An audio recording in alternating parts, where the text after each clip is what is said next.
Good Monday morning, everyone. Thank you for being here. Hope you had a great weekend. Good Valentine's Day, and all is well. And ready to get another week going here. Let's get started today. We're going to jump back in the 64th Psalm. We're going to finish it up this morning. We'll be beginning in the 7th verse. Again, this psalm is a psalm of David. We don't know all the background or the circumstances, but it is a psalm that was written in response to people verbally attacking David. It doesn't appear that there has actually been um, any assault, any rebellion, those kind of things when this psalm was written, as David does deal with at other times in his life, but that they are simply those who are spreading lies and gossip and slander about him. Probably, most likely, these are the events leading up to the actual rebellion of Absalom. That Absalom was again stirring up the crowd, stirring up the nation against David, and so that is most likely the setting of this psalm. But in whatever situation, David is being verbally through lies, slander, gossip, those kinds of things talked about. And so it's a good psalm for us because all of us at times have to deal with those kind of situations, unfortunately. So let's jump back in here to this psalm in the first, really a little more than half, but in the first section, the first 7 verses, we see David again using a familiar pattern of asking God for assistance. Basically, David goes and tells his father what's going on and about those who are attacking him. And then the second section of this psalm is the natural, I think, outflow, or should be the natural outflow of telling God about our problems. We see that David simply goes now and he's going to trust God.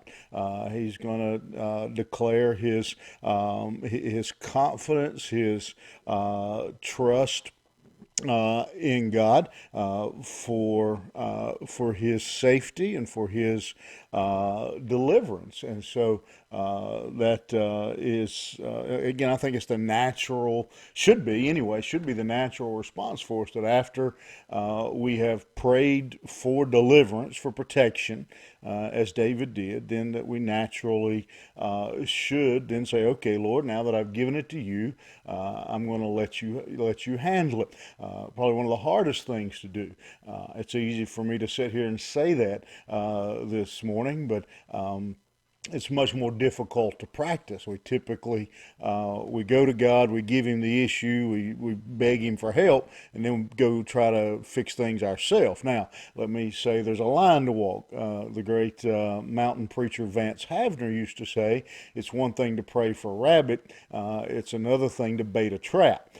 In other words, you can't just sit on your porch and pray for a rabbit to come along so you'll have something to eat. You got to get up and go make some effort to catch the rabbit. And I think that in this situation we do need to be careful that again that we don't give our enemies any more ammunition, and maybe we need to avoid some people. Those kind of things. There are certain things that are, I think, our responsibility. But David, ultimately, he's going to say, I'm going to trust God to deal with the words, the attacks of my enemy.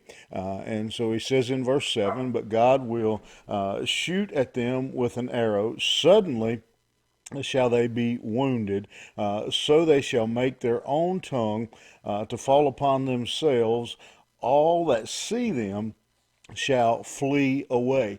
And so David says, I'm confident, I'm trusting God that even though they are plotting and planning and attacking me, they have forgotten something. They think I don't know. They think I can't, and maybe I don't know all they're doing. He says, but God does know. God shall shoot at them. Notice again what I like about those two verses is when you read that, David doesn't say that he's going to do anything. God's going to take care of this matter. He hears what they're saying. He's going to do what needs to be done, and God is going to shoot them down. And what David says, he says, "So shall they make their own tongue to fall upon themselves." What David says would be perfect justice would be if all the things they are saying about David and plotting against David would fall back on them, would end up coming back to them, that they would be struck down by the judgment of God. And again, he says, so that all that see them shall flee away. David's confidence, David's prayer, David's belief is that what God is about to do to these people will be such a testimony that no one will want to do that again. That when they see what God does to David's enemies, that they will be cautious, that they don't make the same mistakes. And the confidence for us, the lesson for us here this morning is the same thing as David is saying. When we are attacked, when people do choose to lie, gossip, and slander against us, that God sees and God knows, and God will deal with it. And the challenge for us, again, is to live above reproach. One of the things that I do think again is our responsibility in this matter is not to we learn this as children, not to stoop to their level. That we continue to follow God, to live a Christian life in such a way, again, that their words do fall on them. That what they say about you, the lies, the slander, that your life is such. When they say bad things about you, people who know us as believers, they hear those things, and it's more of a reflection on the person saying them than the person they're saying them about. I'm not going to call names, but I can think of some people I've been blessed to know and blessed to even be their pastor. And if somebody was to say something bad about that person, and again, I'm not going to call names here this morning, but if somebody were to say something bad about them, my first response would be, my first thought would be not to believe what they say about the person I know, but that if this person would say something that negative, spread some gossip, some lie, some slander about this person that I know to be godly, living a godly life, serving God, then that's more of a reflection on them. And that's the challenge for you and I today, is that, as believers, we live our life in such a way, again, that when people do lie or slander or gossip about us, that it's more of a reflection on them than us.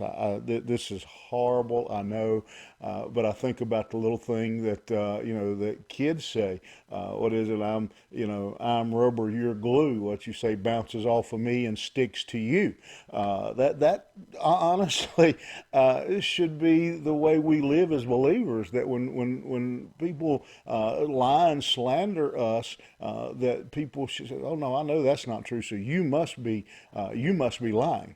And so that's the challenge here, that we live a life that would cause their words to fall on them. And then look finally at verse 9. He says, "And all men shall fear and shall declare the work of God, for they shall wisely consider of his doing." Again, when men hear that, they're going to consider God. They're going to consider God's man, God's woman, and realize that these must be lies.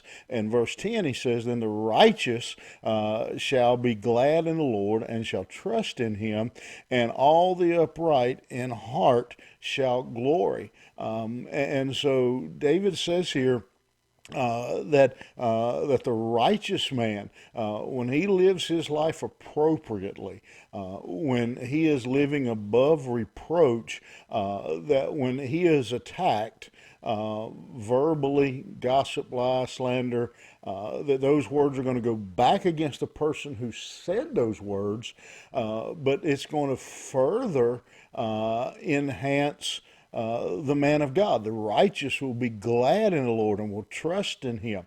When we see God intervene. And so David gives us a word here of encouragement, that God rewards his people by delivering us, and not only again delivering us, but then building our faith and building our trust, that we learn that God is going to take care of us. And here's the lesson that all of us know this morning: I can't stop what some people choose to say about me. Now, I need to live my life in such a way I don't give them any help.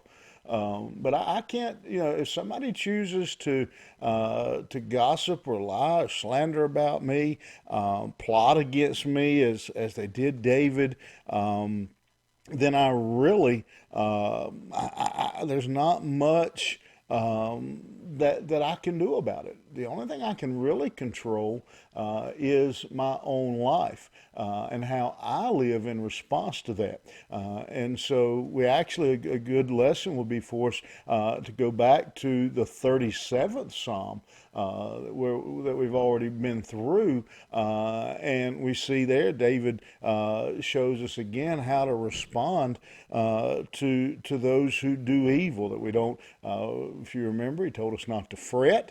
He told us to trust in the Lord, to delight in the Lord, to commit ourselves to God. Go back and read that psalm, and that's the challenge for believers in this situation, is to continue to do what is right. Again, not to stoop to their level, not to not to attack back, but to live our life in such a righteous way that again, that the words of those who would assault us bounce off of us, because we're rubber and they're glue.